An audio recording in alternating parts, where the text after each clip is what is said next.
Voilà. Hello Anta, comment ça va? Salam alaikum, comment vous allez tous? J'espère que vous allez tous très bien. J'ai invité Arthur, il ne peut joindre la vidéo, mais je vais le réinviter pour voir.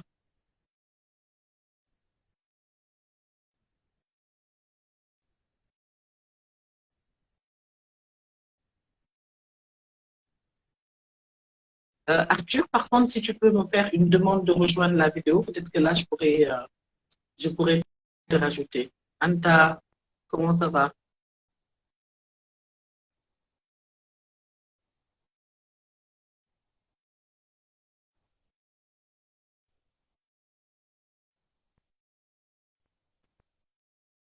Bisous SDK, SKD, comment ça va? J'espère que tout va bien.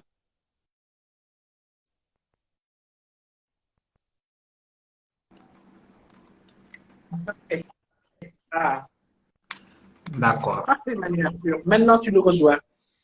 D'accord. Aujourd'hui, c'est moi la retardataire. Toi, tu étais là 5 minutes avant le live et moi, j'ai été en retard. Mais je suis heureuse de te retrouver et te remercie d'avoir accepté de faire ce live avec moi. C'est un grand plaisir pour moi d'avoir la chance de pouvoir échanger avec toi. Oh, il faut arrêter. Ah, je ne vais pas arrêter. Moi, C'est vrai en plus ce que c'est je toi dis. qui me fais profiter de ta communauté, Et, et- de ton et avec concept. tous les... C'est non, toi non, qui c'est me toi qui donne fais profiter l'occasion de en plus. m'exprimer, donc c'est moi qui te remercie. Et en fait, j'ai vu que tu motivais, tu avais une communauté et tout ça, donc je vois plein de livres derrière. Déjà, ça, c'est bon signe. Et en fait, moi, ce que je voulais juste, Arthur, c'est te connaître sous un autre angle, c'est-à-dire voir qui est Arthur. En fait, tu es né où? Te découvrir sous un autre angle. Donc là, je te laisse la parole pour ta communauté, pour ceux qui ne me connaissent pas. Donc, je suis Mambinta Diouf Diallo. J'ai le réseau Tahami et j'ai un réseau d'échange thématique qui est basé sur tout ce qui est positif et empathique. Et donc, voilà. Et je suis avec vous ce soir pour mieux découvrir Arthur et aller sur son choix qui consiste à inspirer et motiver pour l'entrepreneuriat. Donc, Arthur, je te laisse te présenter maintenant. Qui es-tu? Parce qu'on te voit avec tes motivations et tout, mais voilà. Là, on va approfondir. Tu as accepté, hein? Administrativement, je vais commencer par qui es-tu administrativement. Oui, Je suis sénégalais. parfait. Voilà, et le nom complet, c'est Emmanuel Arthur Mendy. Ça, c'est Emmanuel Arthur Mendy. Mendy. Ok, Exceptionnellement, tu es pas Garo. pas Ndiago. Et donc, tu es Ndiago, mais tu ne ressembles pas à Ndiago. Tu ressembles plus à, comment on dirait plus que tu es capverdien ou un truc C'est comme ça, ça. c'est ça. En fait, mais voilà quoi, mon père il est d'origine capverdienne. Ah, Ah, oui, parce que et tu as vraiment des traits il y en capverdiens. a aussi beaucoup qui disent que j'ai les traits d'un poulard. Oui, et il y a les traits de Alpoulard Un aussi, c'est poulard, vrai. c'est ça. Donc il y a ça, il y a ma mère qui est Diola quand même. Ah, Ouais, ouais, il y un a beau ma mère qui est métissage. Diola. Donc c'est ça. Et donc moi j'aime bien tout ce qui est simple. Donc à la maison, c'est tout le temps Manu Manu. Voilà, Un beau c'est ouais, Casamancé. ouais, c'est Manu. Et puis le Arthur, en fait, c'est le nom de mon grand-père maternel. Oui. Euh, oui, bon, c'est ça, c'est le nom de mon grand-père maternel. Parce que nous, dans ma famille, en fait, on n'a même pas le. Je suis le seul, en fait, qui est un homonyme. Mon petit Ok. frère n'a pas d'homonyme, mon grand frère n'a pas d'homonyme. Donc, toi, on t'a donné quand même un homonyme et Moi, c'est ton grand-père maternel. Arthur, c'est mon grand-père, quoi. Et, C'est ton grand-père donc, maternel. Donc, un oui. Sénégalais, un beau métis. Sénégalais. Yeah, yeah, c'est ça, quoi. Diola et Diago. Et donc, Yola Arthur, tu as et vécu Diao, où? Tu as vécu ouais. pendant toute ton enfance à Dakar? Alors, moi, j'ai fait le tour de Dakar quand même. Mais Oui. oui, je suis né à Grand Dakar, à Basse-Ndao. Donc, Ah, je suis ok. un boy Grand Dakar sans être un boy Grand Dakar parce que j'ai pas. J'étais tout petit, quoi, quand on a fait Grand Dakar. J'étais tout Ok. petit, C'est pas loin de chez moi et je suis passé là-bas il n'y a pas longtemps à Basdorf, la semaine dernière. oui, je pense à 2, 3 ans, on est parti en Casamance parce que mon père, il était navigateur, il était tout le temps en mer. Il était dans les grands bateaux de pêche là, et Mhm. européens de pêche. Donc, à un moment donné, avec les parents, avec ma mère et mes frères, on était en Casamance. OK. Ok, non, avec mon petit frère, parce que mon grand frère, il était là. On était en Casamance, qu'on a fait peut-être là-bas 2 ans. Et il paraît que la première langue que j'ai parlée, ça a été le Diola. Hmm. Et Que tu parles toujours? bon, là actuellement, je parle plus Diola. Je comprends quand même. Je comprends que quand on parle Diola, je sais. Et Diola qui échange, je sais automatiquement que ça, c'est Diola. Mhm, mhm. Et une fois de retour, j'ai fait SICAP. J'ai fait SICAP Liberté 6. J'ai fait Grand Yoff. J'ai fait SCAP Urbam. Et j'ai passé Oui. quand même beaucoup plus de temps aux Parcelles Assainies, entre OK. 98 et 2000, je dirais 2018, quoi. Donc, 20 un 20 bon ans aux Parcelles Dakarois. Assainies. 20 ans aux Parcelles Assainies. Et juste après ça, je me suis marié et bon, je ne me suis pas trop éloigné des Parcelles Assainies. Je suis actuellement à Padoua Builders, pas loin de l'hôpital Nabil Choucair. Ça, c'est chez moi, quoi. OK, parfait. C'est chez toi et là, avec les beaux bouquins et inspirants bouquins Ah que je non, vois ça c'est derrière. là, je suis au bureau. Ah, déjà, toujours au bureau. Donc maintenant, je vais te poser une question en fait relative à ça. D'où tu es venu par rapport à ton parcours? Tu penses que ton parcours est un peu relié, ton parcours personnel, à ce choix que tu as eu de vouloir inspirer pour l'entrepreneuriat les jeunes et aussi de motiver, parce que tu fais pas mal de postes de motivation, mais aussi pas mal de postes d'inspiration. Et moi, je voulais savoir comment ça t'est venu de faire tout ça. Alors moi, je ne sais même pas si c'est un choix. OK. Peut-être même que c'est venu naturellement. Alors, peut-être même que c'est venu naturellement. Mhm. Parce que moi, j'ai toujours été entrepreneur. Parce que j'ai eu un background assez difficile, je dirais. À la maison, c'était pas, c'est-à-dire qu'on n'arrivait pas tout le temps à joindre les deux bouts. C'est vrai qu'à un moment donné, c'était bien, Mhm. ok? C'était bien parce que on était stable financièrement. Mhm. Et par la suite, on est arrivé à un moment où il n'y avait plus de stabilité financière. Et Mhm. la vie, c'est comme ça monte et ça descend. Tout à fait. Donc, au moment où, euh, voilà quoi, il n'y avait plus cette stabilité, moi, je parvenais, quoi. C'est-à-dire que moi, j'avais un âge où je pouvais savoir que là, il n'y a plus de stabilité parce que quand tu fréquentais chez tes amis et que tu voyais comment est-ce que ça se passait, etc., tu sais que là, il y a un décalage. Et donc, Mhm. moi, j'ai très tôt eu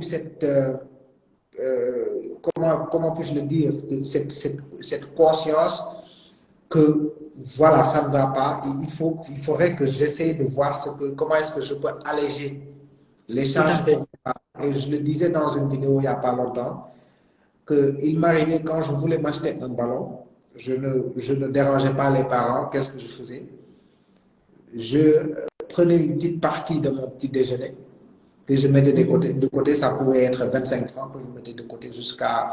Parce que les ballons en plastique, c'était à 300 francs, 400, moins de 500 en fait. Donc je mets 25, voilà quoi. Et ça cultivait un peu aussi de la patience, de l'endurance en moi, jusqu'à ce que j'ai la somme et j'allais m'acheter tout seul mon ballon. Il y avait ça, et puis j'ai toujours voulu vendre des choses. Ok, j'ai toujours voulu vendre des choses. Parfois, même quand je me rappelle quand j'étais beaucoup plus jeune et que j'avais des chaussures qui ne m'allaient plus et que je voulais OK. vendre ça à un ami, ma mère m'interdisait de le faire. Elle me disait carrément, Culturellement, oui. si ça ne te va plus, tu donnes aux autres. Tu leur offres ça, mais tu ne vends pas tes habits. Tu ne vends pas tes habits, tu ne vends pas tes chaussures. Et en fait, derrière l'objectif de ces ventes-là, c'est quoi? C'est de pouvoir gérer certaines charges sans pouvoir, sans déranger les parents. C'était ça C'est-à-dire, l'objectif en fait, cette derrière. empathie que tu as eue, sur la situation familiale, quand, si je comprends bien, et en fait, ce désir de contribuer dans ta famille. C'est-à-dire, je suis jeune, mais tu devais avoir quel âge pour pouvoir avoir en fait cette empathie et être assez conscient comme ça? Peut-être 12 ans, Oui, oui. moins de 15 ans, quoi, moins de 15 ans. Et est-ce que les parents se sont rendus compte que tu étais, que tu étais assez conscient de tout? Ou bien est-ce que tu le faisais plus en cachette ou tu ne t'exprimais pas là-dessus? Non, je ne m'exprimais pas trop là-dessus, mais quand ils me voyaient quand même garder toujours un tirelire, quoi, une tirelire. Et oui, je m'en faisais tout le temps. Moi, le fait de voilà, garder l'argent, ça a toujours été mon truc. Et gaspiller aussi Donc, l'argent, ils ça n'a savaient. jamais été mon truc. Ok, donc ils savaient. Donc, en tout cas, ce que tu fais, tu l'as déjà en fait appliqué à toi-même. Et en fait, si on comprend bien, c'est comme si tu avais maintenant ce désir de le faire, de le partager avec d'autres. Et je te raconte une autre expérience aussi. Je me rappelle, en primaire, j'étais très bien. J'avais un très bon niveau. Une fois que j'ai eu l'entrée en sixième, j'ai dit à mes parents que je ne voulais plus faire l'école privée parce que cet argent pouvait servir à autre chose.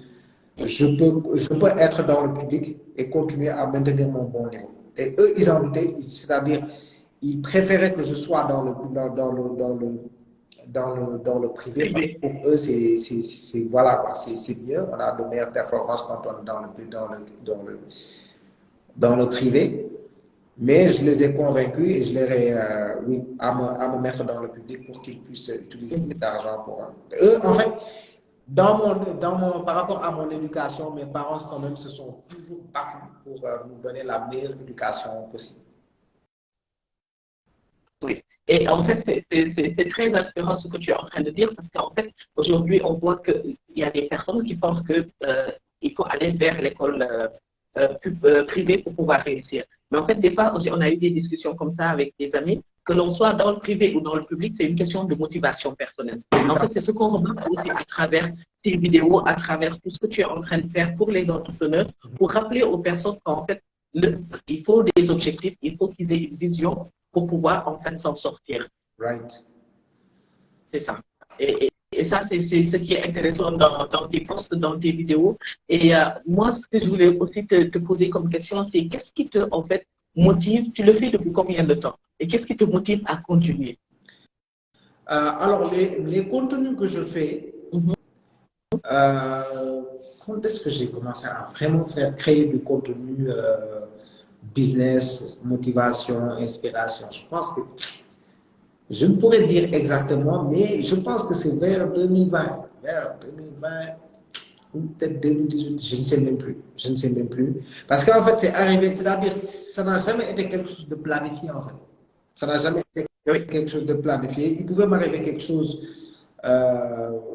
d'important dans ma vie et je me disais simplement, je vais partager ça avec ma communauté. C'est comme ça que ça a démarré. Ça a démarré. Et tout à l'heure, tu as parlé de la vision. Et moi, je pense que la vision, un peu, c'est la boussole de notre vie. Parce que si on n'a pas de vision, on avance comme ça sans destination. Et comme j'ai l'habitude de le dire, la vision, c'est pas, oui, moi, je veux être milliardaire, je veux gagner tant d'argent pour moi, etc. Parce que ça, c'est pour toi. La vraie vision, c'est qu'est-ce que tu as pour le monde? Qu'est-ce que tu proposes au monde? Quelle est ta contribution? Est-ce que tu vois dans l'avenir? Pour moi, c'est ça la vision. Et moi, c'est quoi? Qu'est-ce que je vois? Moi, je suis beaucoup plus orienté Afrique. Raison pour laquelle, même dans mes contenus, il y a énormément de gens. Je partageais énormément de contenus en Wolof. Mais depuis quelques temps, quand même, les gens ont remarqué que voilà, hormis les interventions que je fais dans des médias où voilà, l'émission se fait en Wolof, moi je ne fais plus de contenu en Wolof parce que je me dis que ce serait dommage de n'en faire profiter qu'au Sénégal.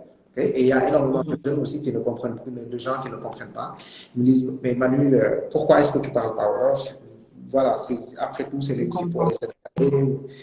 Non, en fait, je forme énormément de nationalités. Il y a énormément de nationalités que je parle. Et moi, je suis très orienté Afrique, pas simplement Sénégal. Donc, je parle Wolof. Même dans le Sénégal, il y a des Sénégalais qui parlent pas Wolof. Je parle français et oui, il y a beaucoup plus de gens qui... Oui, oui.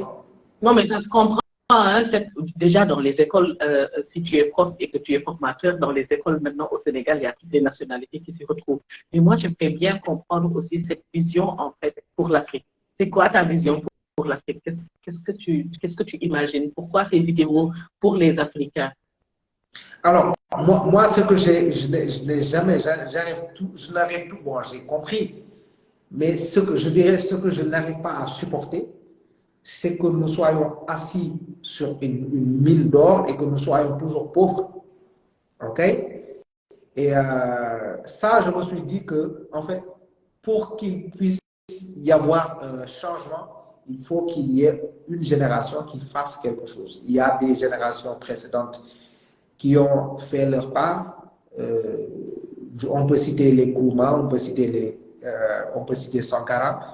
Moi, à l'université, j'ai même mon mémoire de master, j'allais écrire mon mémoire sur la décolonisation en prenant l'exemple de Sankara et de Kouma. Bon, je ne sais pas si je devrais dire malheureusement, je n'ai pas soutenu mon mémoire de master 2. J'ai fait un rapport de mémoire de master 1, mais j'ai rédigé le mémoire, mais je n'ai pas soutenu du tout. Malheureusement, il y a toujours un pourquoi. C'est toujours... Et si tu es dans le famille, nous, on est dans le positif. C'est vrai qu'en fait, j'avais traité le sujet d'une manière vraiment particulière. Et je pense que si j'avais soutenu, voilà quoi,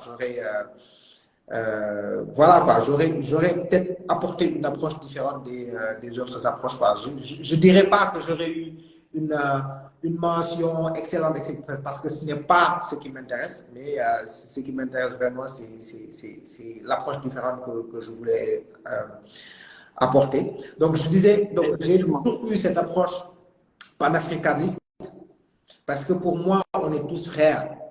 Okay? C'est la colonisation qui nous a donné des noms de nationalité. Je suis malien, je suis sénégalais, etc. Mais sinon, voilà quoi. On est tous frères. Et en fait, on vit les mêmes, ou bien à peu près les mêmes réalités. Partout en Afrique. C'est quoi? Il y a des ressources, mais la population, elle est pauvre. Il y a des ressources, mais côté leadership, il y a un problème, il y a un souci. Côté gestion, il y a un souci. Et côté mentalité aussi, il y a un souci. Côté comportement, il y a un souci. Donc, il faut que nous reconnaissions cela. Et parce que pour moi, ça, c'est la première étape pour travailler, pour commencer à travailler sur nous-mêmes et espérer passer cette étape-là. Tout à fait, tout à fait. Et c'est pour ça que je vois dans les vidéos, il y a beaucoup de choses qui ont lien avec le mindset, avec l'état d'esprit. Et ce choix-là d'inspirer, parce que quand je vois tes vidéos, il y a beaucoup de choses qui ont un lien avec l'état d'esprit, il y a l'éducation financière dedans qui revient souvent, et après il y a des astuces pour les entrepreneurs. Comment tu les choisis, ces éléments-là? Est-ce que c'est des situations que tu vis? Est-ce que c'est un programme que tu délivres? Et en fait, quel retour aussi te font les gens et qui te font plaisir? Parce que ça aussi, j'aimerais bien savoir. Parce qu'il y a toujours des choses que les gens nous rendent parce que c'est un don de soi ce que tu es en train de faire. C'est un don de soi, c'est du partage, c'est du travail en fait. Parce que je vois le travail derrière pour pouvoir produire ces contenus. Qu'est-ce que tu ressens? Et toi, quels sont les retours que tu reçois qui vraiment te motivent à te dire demain aussi, je vais encore chercher des choses et je vais partager? Yes. Alors, moi, j'ai une application de notes sur mon téléphone synchronisé à mon ordinateur où il y a des dizaines et des dizaines de notes. C'est-à-dire, dès que j'ai une idée ou bien dès qu'il m'arrive quelque chose et que je peux partager avec les gens, je prends note. Donc, aujourd'hui, si je voulais faire du contenu, j'ai énormément de notes. Voilà quoi, je mets ma caméra et puis je mets le contenu. Alors, derrière aussi, il faut comprendre que j'ai des activités. J'ai une agence de marketing digital qui travaille avec les entreprises, les organisations. Ça, c'est plus pour le corporate. Et aussi, ça, c'est digital expertise. J'ai aussi business expertise Parce qu'à un moment donné, il y a eu énormément de jeunes qui ont été inspirés par mes contenus et voilà, qui ont cette fibre entrepreneuriale, qui veulent lancer, qui veulent mettre en place quelque chose. Je me suis dit que je pourrais organiser cela, je pourrais essayer de faire quelque chose de vraiment concret pour ceux qui s'intéressent à ça. Et c'est la raison pour laquelle on a lancé Business Expertise, qui est d'abord une plateforme de formation globale. On a commencé par des formations en présentiel, place au souvenir, fleur de lys, à l'agence, etc. Et par la suite, on a développé une plateforme. Ça, c'est grâce, on va dire, grâce au Covid. Donc, on a été bousculé par le Covid. Donc, voilà, on s'est digitalisé. Donc, c'est devenu une plateforme où les gens se forment. Et donc, quand je fais la promotion de certaines formations, quand même, je suis un certain calendrier éditorial de contenu. Donc, il y a du contenu qui respecte un calendrier éditorial, okay? Et il y a aussi du contenu vraiment spontané que je fais. Et derrière, bon, on reçoit énormément de retours. Voilà, quoi, mes inbox, c'est toujours... Et bon, je suis arrivé à un moment où, voilà, j'ai dû assigner une personne qui reçoit les appels, les messages, etc. Même actuellement, même les contenus. C'est plus moi, j'ai une personne qui vient, qui me filme et qui gère le montage, je ne fais que publier derrière. Parce que après, c'est un travail d'équipe. Mon temps ne me permet plus de gérer tout ça, donc il faut une équipe qui t'assiste par rapport à cela. Et donc, c'est dans le souci de toujours bien faire, de mieux faire, qu'on s'entoure toujours de personnes expertes voilà, dans des domaines qui sont très précis, création de contenu, montage, réception d'appels, tout ça, là, pour mieux gérer ces flux de personnes de retour. Oui. Et là, j'ai une question en fait pour toi de I Am Odile qui te demande, peut-on se lancer dans l'entrepreneuriat, un domaine dans lequel on n'est pas expérimenté? Pardon? Elle dit, peut-on se lancer dans l'entrepreneuriat, un domaine dans lequel on n'est pas expérimenté? La première chose que je dis aux gens qui veulent se lancer dans l'entrepreneuriat, c'est de se former. Et quand je dis de se former, ce n'est pas une formation qui te garantit le succès, mais c'est plutôt une formation qui te donne les bases de l'entrepreneuriat, les fondamentaux de l'entrepreneuriat. Parce que l'entrepreneuriat, c'est tout un process en fait. C'est un process, on le devient. Il n'y a pas une pilule qu'on boit ou bien du contenu qu'on prend et puis hop, on est entrepreneur. Il n'y a pas ça. Donc, la formation, ça te donne des informations. Et c'est l'utilisation, c'est avec la pratique qu'on devient entrepreneur. C'est avec la pratique, avec les échecs, avec les leçons tirées des échecs qu'on devient entrepreneur. Donc, pour quelqu'un qui veut devenir entrepreneur, avant on te disait oui, va tomber 1000 fois et relève-toi 1001 fois et puis voilà pour devenir entrepreneur. Mais quand même, on n'est plus obligé d'aller tomber n'importe comment. On va quand même tomber, mais on peut prendre des raccourcis. On peut, c'est-à-dire apprendre des erreurs des autres pour ne pas faire les erreurs qui ont déjà été faites. Donc, tu vas faire de nouvelles erreurs, mais ne fais pas les erreurs que les gens ont déjà fait. Ils ont dépassé, on a déjà réglé ce problème-là. Donc, essayons, parce que l'entrepreneur, déjà, il faut comprendre c'est quoi un entrepreneur. C'est différent de homme d'affaires. Entrepreneur et homme d'affaires, c'est différent. C'est-à-dire, entrepreneur et businessman, businesswoman, c'est différent. Donc, businessman. C'est bien de définir les deux. Entrepreneur, c'est quoi? Businesswoman, c'est quoi? Ou businessman. Un homme d'affaires, c'est quelqu'un qui est orienté profit.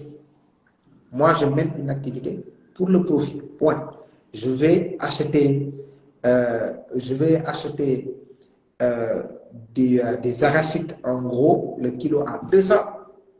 Je vais aller dans un marché, je mets ma marge de 50 francs, je revends à 250 le kilo, je prends ma marge, je disparais. Ça, c'est un homme d'affaires. Mais l'entrepreneur, c'est quelqu'un qui vient pour changer les choses. Mhm. Au lieu de prendre l'arachide en brut, de revendre et de mettre simplement une marge, il se dit, donc, mais là, c'est-à-dire, comment est-ce qu'avec l'arachide, je pourrais changer la vie des gens? Donc, cette personne-là va penser à, oui, on va créer une activité qui va permettre de créer énormément d'emplois. Parce que quand tu veux créer des emplois, bon, il va falloir penser transformation. Et quand on veut transformer, il y a tout un process derrière. Et donc, c'est plusieurs métiers qui vont être convoqués. OK? Donc, après, derrière, qu'est-ce qu'on peut tirer de l'arachide qui puisse changer la vie des gens? Ah oui, on peut en faire des savons. Ah oui, on peut en faire du chocolat. Ah oui, on peut en faire de l'huile. Donc, au lieu d'utiliser cet arachide simplement en brut, on va essayer d'impacter la vie des gens, de changer la vie des gens avec ce même arachide oui, en y mettant des concepts, c'est-à-dire en réfléchissant sur cette arachide et en essayant de créer des choses à partir de cet arachide. Et derrière, le but, c'est quand même de changer la vie des gens. C'est ça, être un entrepreneur. Tout à fait. Et ça, c'est très beau, hein. On comprend par là, il y a l'entrepreneuriat sur ces différents secteurs, l'entrepreneuriat social. Et comme tu le dis si bien, c'est en fait vouloir impacter sur la vie des gens. Et en fait, c'est-à-dire qu'on n'a pas l'objectif d'avoir des revenus seulement, et ça te permet, en fait, après les revenus viennent, ça suit, ça suit. Mais effectivement, aujourd'hui, mais je ne sais pas si les gens le savaient, c'est-à-dire, surtout sur ce point, sur ce côté d'entrepreneuriat social, si les gens savaient que Rolex, la marque Rolex, ce n'est pas une entreprise à but lucratif. Le Rolex, c'est une organisation. Ce n'est pas une entreprise à but lucratif. Donc, et en fait, les revenus de Rolex servent à financer l'éducation, la recherche, pas mal de choses, l'art, etc. Et voilà, c'est-à-dire on peut mener une activité, mais derrière à but social. On peut être, moi aujourd'hui, je connais énormément d'entrepreneurs sociaux, mais et même l'entrepreneuriat social, vous allez dans des pays organisés, mais ça crée énormément de valeur, ça permet aux gens de travailler, ça permet de... Voilà quoi, ça pèse beaucoup sur l'économie du pays. Parce que quand on dit l'entrepreneuriat social, les gens peuvent penser que oui, on est juste là pour aller prendre des fonds par-ci et puis venir distribuer ces fonds et puis on sait tout. C'est-à-dire l'entrepreneuriat social, structurellement, ça change l'économie d'un pays, ça change la vie sociale d'un pays. Exactement. Et en fait, ce que tu dis, c'est intéressant parce que quand tu parles de cet entrepreneuriat et de cette définition de l'entrepreneuriat, comme vouloir impacter sur la vie des gens, ça explique aussi le fait que tu puisses le faire en français, que tu puisses vouloir avoir plus d'impact en fait au niveau africain. Moi, je le comprends parce qu'en fait, aujourd'hui, toi, à travers les besoins qu'on a en Afrique, à travers la situation des Africains aujourd'hui, en fait, il faudrait qu'on est assis sur une mine d'or, il faudrait en fait que davantage on stimule nos compatriotes pour qu'ensemble, en fait, on puisse avoir plus d'impact dans nos sociétés. Et je le comprends bien. Maintenant, Arthur, je peux revenir juste sur quelques retours que tu as eus pendant tout ce parcours et qui t'ont fait vraiment, vraiment plaisir et que tu t'es dit, ah oui, il faut que je continue. Mais oui, je vais juste essayer de choisir rapidement. J'ai l'habitude de partager l'histoire c'est-à-dire, lui, c'était pas un couturier. Okay? Qu'est-ce qu'il faisait? C'est quelqu'un qui aidait beaucoup sa mère parce que c'est sa mère qui était dans le domaine de l'habillement, qui vendait des habits. Donc, lui, il pouvait aller voir un couturier, se faire une tenue et aller vendre ça en ville, etc. À un moment donné, il avait une machine chez lui. Donc, on l'a mis en rapport avec moi. Donc, j'ai commencé à l'assister dans le marketing digital. Et donc, c'était en 2017. Donc, petit à petit, l'activité a grandi. Et il a eu son propre atelier avec ses employés. Il a ouvert un premier showroom à Liberté 5 sur les 2 voies. Et là, récemment, il a ouvert un deuxième showroom, okay, à Unité 3 parcelles, aux Parcelles Assainies. Donc, ça, c'est des histoires. C'est-à-dire, moi, mes plus grandes fiertés, ce n'est pas le fait d'avoir travaillé avec de grandes entreprises, des organisations, etc. C'est plutôt les petits entrepreneurs que j'ai accompagnés qui ont démarré de zéro et aujourd'hui qui ont pu mettre en place des business avec, voilà, avec plusieurs entrepreneurs. Donc, ça, c'est devenu un ami. Donc, vous pouvez aller voir sa page Bamba Couture. Donc, vous allez voir la page sur Instagram Bamba Couture 01 et il a fait des expos ventes. Il fait maintenant des expos ventes dans pas mal de pays. Donc, c'est devenu, voilà, c'est plus un client, quoi. C'est vraiment devenu un ami. Donc, il n'y a pas que lui, en fait. Aujourd'hui, même sur Instagram, il y a énormément d'entrepreneurs, d'artisans, vous pouvez aussi aller voir La Coquine, okay? La Coquine qui vend aussi des articles de séduction. Donc, moi, je suis dans tout. Hein. J'ai assisté pas mal de types de business, habillement, nutrition, articles de séduction, etc.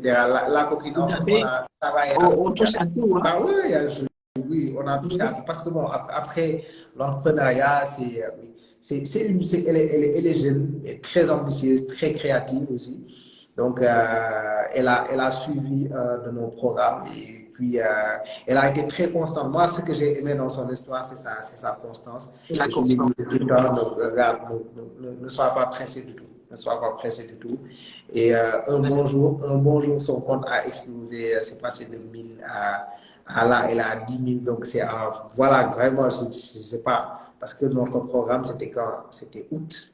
C'était au mois d'août. Elle a fait ma cohorte août, septembre, octobre, décembre, elle a 10 000. Donc, voilà, voilà. Nous tous, on a été très surpris. Mais moi, bon, en fait, moi, je n'ai pas été très surpris parce que je sais que la constance, ça paye à tous les coups. Quoi. Et c'est comme ça que son business s'est retrouvé à décoller. Et en fait, des exemples comme ça, parce que moi, je prends des cohortes tout le temps. Quoi. Chaque mois, il y a une cohorte d'entrepreneurs que je coach. Et voilà, quoi. Il y en a tellement. Il y en a tellement, mais tu en as cité 2, en fait, des exemples de personnes. Tu n'as pas cité des grandes choses, des grandes entreprises. Tu as cité des personnes, en fait, qui sont passées, en fait, de petites choses à réaliser quand même de grandes choses. Et en fait, toi aussi, tu as parlé tout à l'heure de ton parcours personnel, où parfois c'était un peu difficile, mais que tu es arrivé, en fait, à faire des belles choses dans ta vie. Machallah. Et donc, je voulais savoir quel est le lien, en fait, que tu fais de tout ça. Regarde, même dans mes contenus, je dis aux gens, parce que moi, je n'ai jamais eu à prendre un financement. J'ai eu le... Ah là là, attendez, j'envoie quelque chose. On est à presque 15 minutes, hein, ça a de temps passé. Mais bon, j'ai quelques petites questions. J'envoie juste une petite note. Ça marche. Attends. Pourquoi ça ne vient pas? Pourquoi j'ai rien reçu là? C'est bizarre. Ah là là. Parce que eux aussi, ils doivent faire c'est-à-dire, j'ai reçu le message derrière, mais là, sur mon ordi, je n'ai rien reçu. OK. Oh là là. Attends.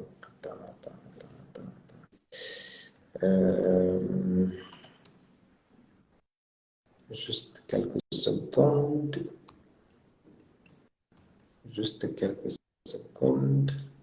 On est ensemble.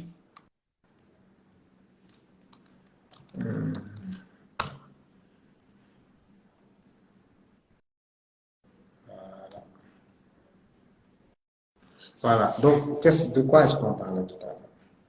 Non, j'ai pas. Oui, en fait, des exemples. Donc, je disais tout le temps, je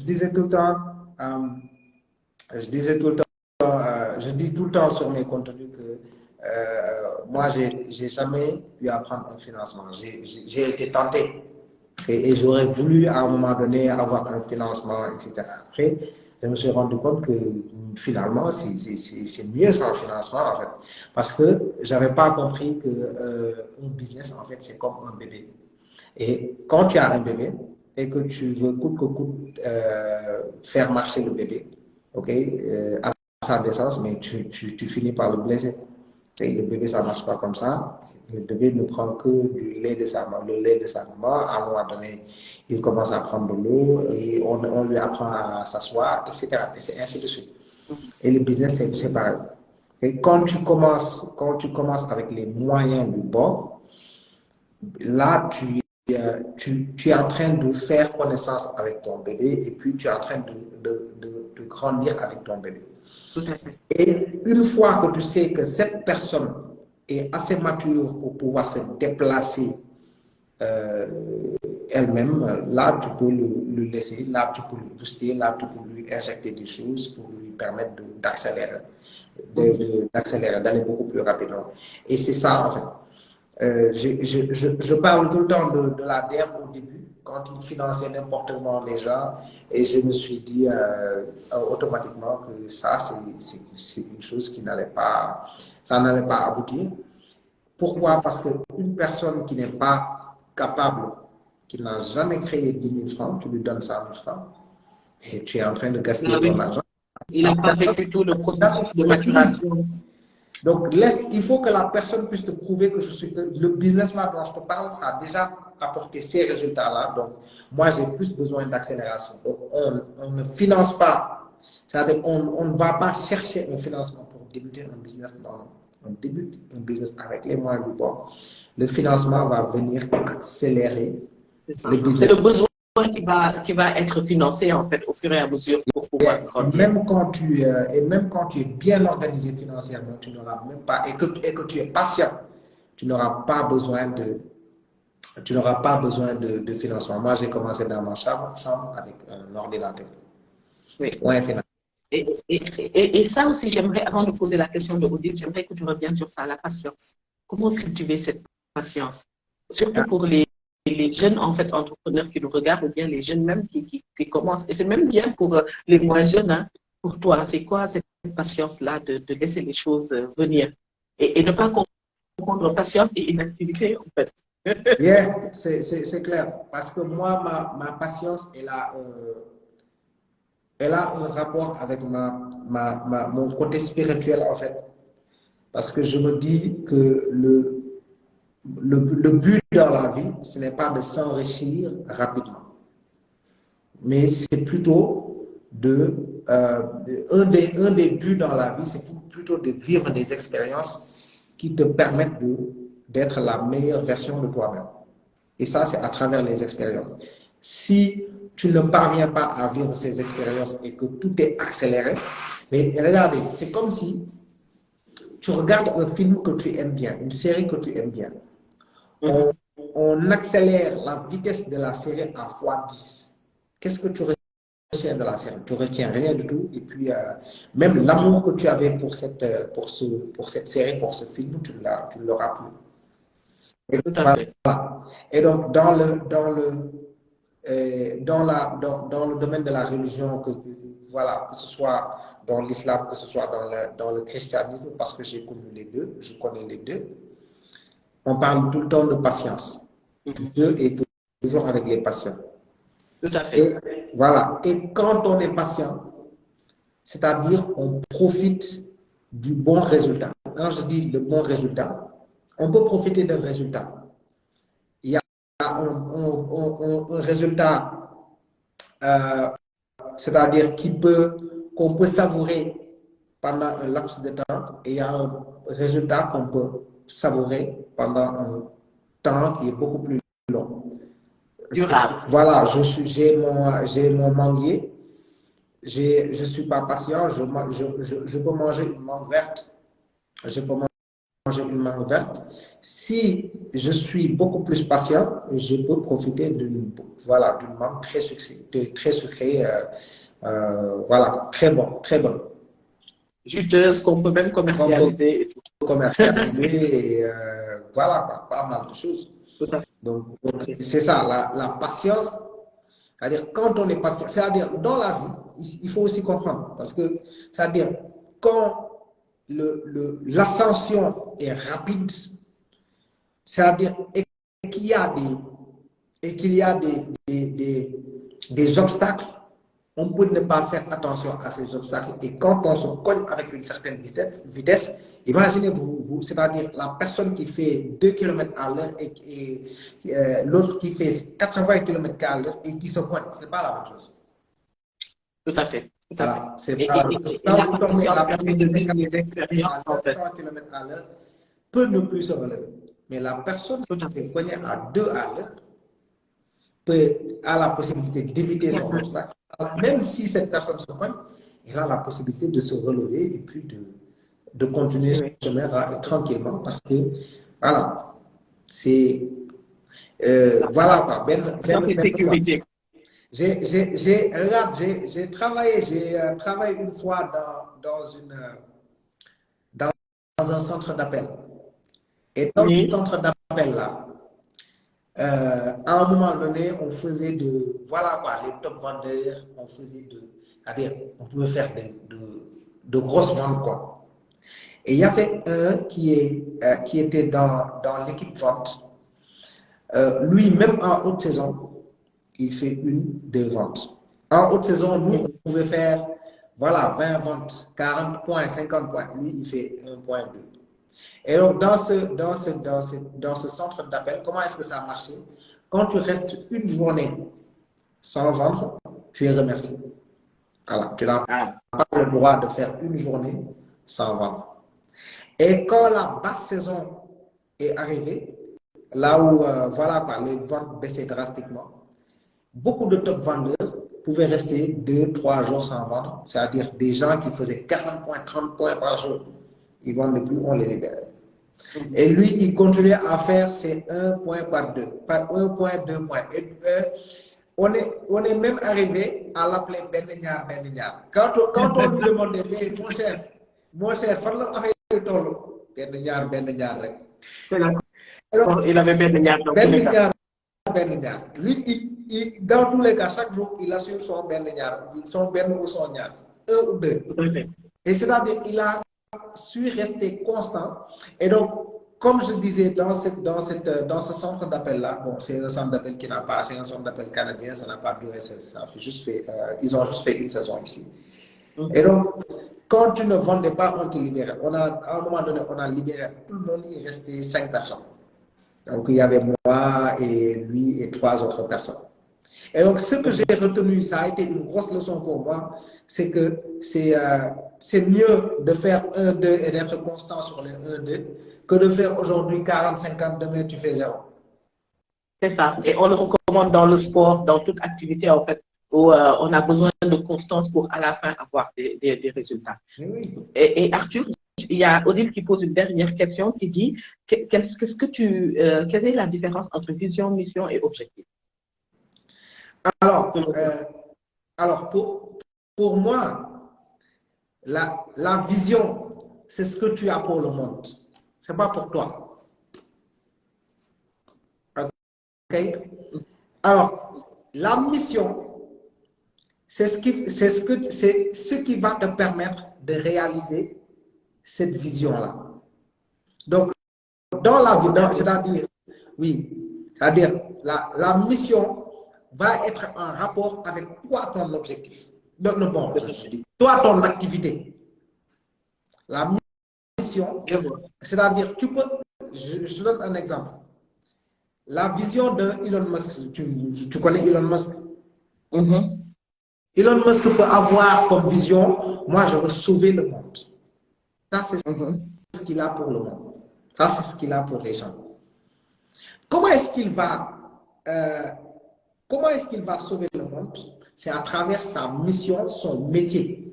Donc, c'est une mission de, oui, je veux sauver le monde, mais ma mission, c'est quoi? C'est de réduire tout ce qui est émission de gaz.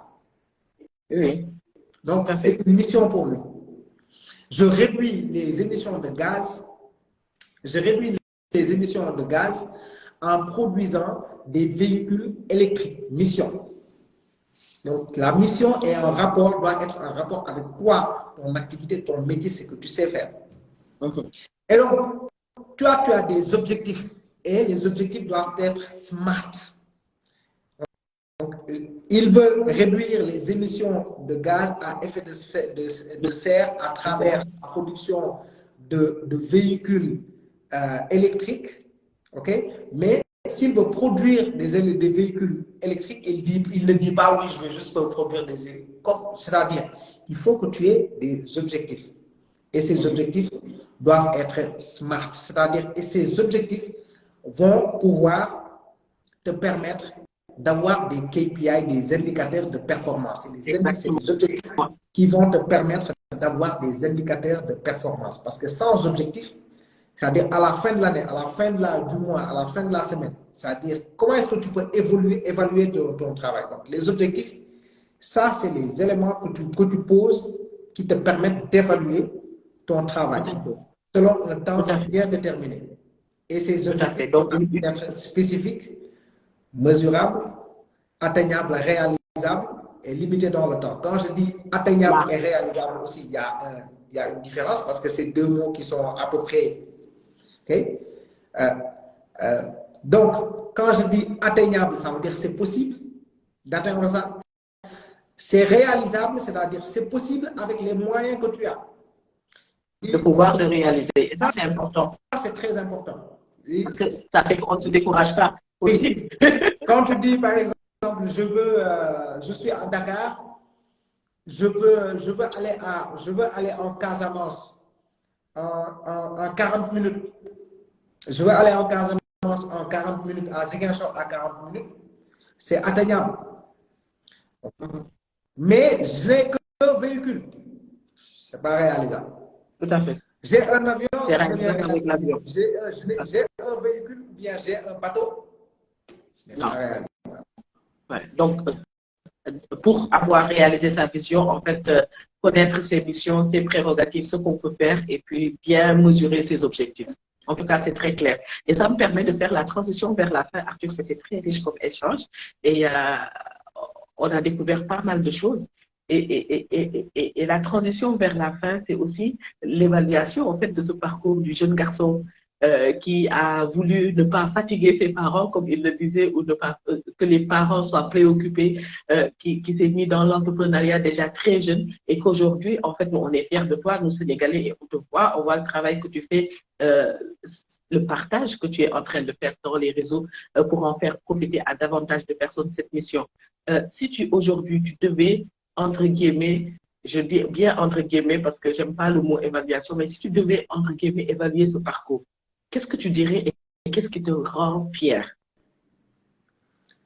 Si je devais évaluer le parcours... Et en même temps parler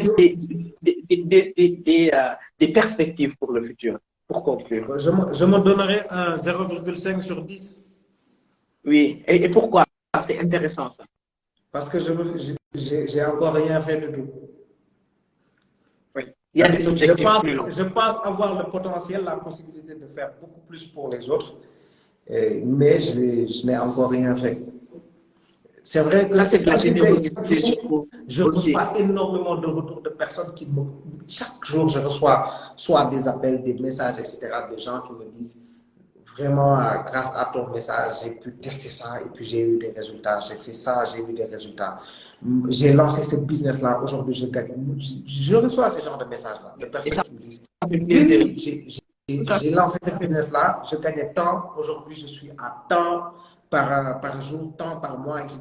Je n'aurais jamais imaginé que j'arriverais à ces chiffres-là, etc. Et par rapport à aux gens que l'on coach aussi, c'est toujours des résultats. Bon, pas toujours des résultats, parce que, comment est-ce que je peux le dire? Nous, on ne fait pas le travail. Nous, on t'accompagne. C'est toi qui fais le travail, c'est toi qui fais ton chemin, c'est toi qui fais ton parcours. Donc, si tu ne passes pas à l'action, c'est-à-dire recevoir les informations, c'est la partie la plus facile. La partie la plus compliquée, c'est le passage Et on a quand même eu énormément de gens qui ont fait, c'est-à-dire qui ont travaillé, avec qui on a travaillé, mais qui ne sont malheureusement pas passés à l'action. et qui sont, Tout à fait. voilà, qui n'ont pas eu les résultats qu'ils escomptaient. Donc, Et c'est ça la beauté du coaching, en fait. ouais. C'est de pouvoir avoir des outils et de faire en sorte que les résultats dépendent de la personne coachée. Et en fait, c'est ça ce qui est beau. Et ça c'est donné me aussi. permet aussi d'expliquer aussi, de parler un peu de la différence entre formation et coaching. Parce qu'il y a Tout à des fait. gens qui viennent te voir, moi je vais être coaché. Je vais être coaché parce que oui, mon marketing digital, il n'est pas comme ça, voilà, il y a des soucis, etc. Qu'est-ce que tu connais du marketing? C'est quoi le marketing? Ils ne te répondent pas. Tu n'as pas besoin de coaching, tu as besoin de formation. Tout à fait. Le coach, c'est quelqu'un qui pose des questions. Moi, je te pose des questions. Et c'est en répondant. Moi en fait, moi, je fais de la maïeutique. Hein. Moi, je suis Socrate. Oui. Moi, je ne réponds pas pour toi. Ouais. Je te pose des Et questions. pour ça, Et dans tes réponses, tu trouves tes réponses, toi. c'est Tu toi te qui trouves. réponds toi-même. On a la même approche parce que je suis dans un processus de certification de coach avec Beautiful Soul. Et donc, je suis carrément dans ce processus et c'est intéressant. Donc, si tu trouves, il me reste encore 3 ou 4 places pour prendre des personnes parce que dans le processus de certification, en fait, je suis en train d'accompagner des personnes. Donc, s'il y a 2 ou 3 personnes qui veulent se faire coacher aussi dans ton réseau, tu peux me les renvoyer parce que je peux offrir 2 places de coaching gratuit à des personnes qui le souhaitent sur certains domaines. Donc, voilà. D'accord. Ça, c'est une annonce qu'on va partager. C'est Il ça, faudrait 2 places. Et comme ça, Oui, il y a 2 déjà, ceux personnes qui qui le sont souhaitent. là et qui ont besoin de coaching, ceux qui sont là qui ont Oui. besoin de coaching, n'hésitez pas à contacter Mambinta et de profiter gratuitement. Oui, gratuitement de 2 places que je vais offrir. Sinon, après, une fois qu'elle est certifiée, c'est fini, hein, c'est plus gratuit. Exactement. Oui, Exactement. Hein. Et en plus, c'est la guerre en Ukraine. Hein. Il n'y a plus de. Voilà, quoi. Tout est en hausse. Odile, Exactement. faut lui envoyer. Il y a Odile qui dit je suis là, donc il faut lui envoyer un message. Sinon, après. D'accord, j'attends le message de Odile et après, on va se fixer un rendez-vous et avec plaisir. Donc, j'ai 2 places à offrir ce soir. En tout Yeah. cas, Arthur, je ne sais pas, j'ai un problème. Tu es en train de bien voir. Moi, ton image ne tourne plus. Donc, je ne sais pas pourquoi. Mais c'était un plaisir pour moi de t'avoir déjà aujourd'hui, de pouvoir échanger avec toi, aborder toutes ces questions, de profiter en fait. Tu vois, notre rencontre, c'était lors d'une soirée où on s'est rencontrés, on a beaucoup discuté. Je t'ai expliqué le concept de la famille et on avait dit oui, on va faire un live ensemble. Et c'est un premier live, on pourra aborder plusieurs autres sujets. Moi, les échanges, c'est une passion parce qu'on apprend toujours des autres et j'ai beaucoup appris aujourd'hui de ton beau parcours parce que voir les gens comme ça faire des choses, c'est intéressant, mais il y a toujours une personne qui se cache derrière et c'est ce qui explique en fait tout ce que tu es en train de faire debout. Et on est fiers de toi, on t'encourage beaucoup. Et on a hâte de voir toutes les belles choses que tu dis qui vont arriver. Merci beaucoup pour cette marque de considération. Parce que déjà, voilà, quoi, c'est très encourageant pour nous de recevoir une certaine reconnaissance. Et oui, ça nous encourage à ne pas à faire beaucoup plus, à ne pas baisser les bras parce que quand même c'est un travail qui est très compliqué. La création de contenu, c'est très compliqué. Et oui, on reçoit toutes sortes de retours hein, parce qu'on peut nous traiter d'arnaqueurs. On nous traite tout le temps d'arnaqueurs. De oui, ça c'est les coachs. Oui, les coachs qui sont là pour soi-disant dire aux gens comment être riches alors qu'ils sont pauvres. Il ne faut pas les écouter. Non, on reçoit tout le temps ce genre Tout à fait. Mais aujourd'hui, quand même, je rends grâce à Dieu. Aujourd'hui, c'est-à-dire quand je reçois ce genre de retour-là, je suis pas. Donc, je me dis simplement que c'est une personne qui n'a pas compris. Et si j'ai l'occasion, parfois, j'échange avec eux par inbox, par message, etc. Et ils finissent par comprendre que oui, c'est pas. Oui, c'est vrai que c'est un milieu où. Oui, il y a du tout, parce que c'est ça le monde en fait. Okay? Tu veux les services d'un mécanicien dans ce domaine, voilà, chez les mécaniciens, on va avoir des mécaniciens qui sont rois et d'autres qui font autre chose. Et c'est normal, c'est la vie. Je ne m'attends pas à avoir la validation. Je ne cherche même pas d'ailleurs de validation. Encore moins la validation de tout le monde parce que voilà, même la meilleure des même Dieu n'a pas la validation de tout le monde. Donc voilà, pour pas chercher à faire ça. Donc vraiment, merci pour cette plateforme, pour cette opportunité d'échange, pour cette opportunité de partage. Et j'encourage aussi cette initiative, j'encourage ce concept Tahami qui, je l'espère, va aller très loin et qui va impacter énormément de gens, qui va changer la vie de énormément de personnes. Merci et bonne soirée à tous. Ensemble, on va y arriver tous. Inch'Allah. Inch'Allah. En tout cas, Arthur, merci beaucoup. Merci d'avoir pris de ton temps. Tu es toujours au bureau, moi je suis à la maison. Je finis, dès que je finis, je rentre. Et donc là, je vais te laisser rentrer tranquillement rejoindre ta famille. Si j'étais à la maison, il y aurait eu mes 2 petits soldats là qui auraient perturbé le live. Qui seraient sortis. Que Dieu les garde, qu'ils se portent bien et que Dieu garde toute ta famille et te garde aussi, Arthur. Et plein de succès, plein d'autres belles réalisations, Inch'Allah. Amin, Dieu le fasse pour tout le monde. Amin. Amin. Allez, je te souhaite un bon week-end. Allez, merci, pareillement. C'était un plaisir et on se recapte. Allez, au revoir et merci à toutes ces personnes qui nous ont suivis depuis le début et qui ont posé des questions. Allez, merci, au revoir. Bye bye.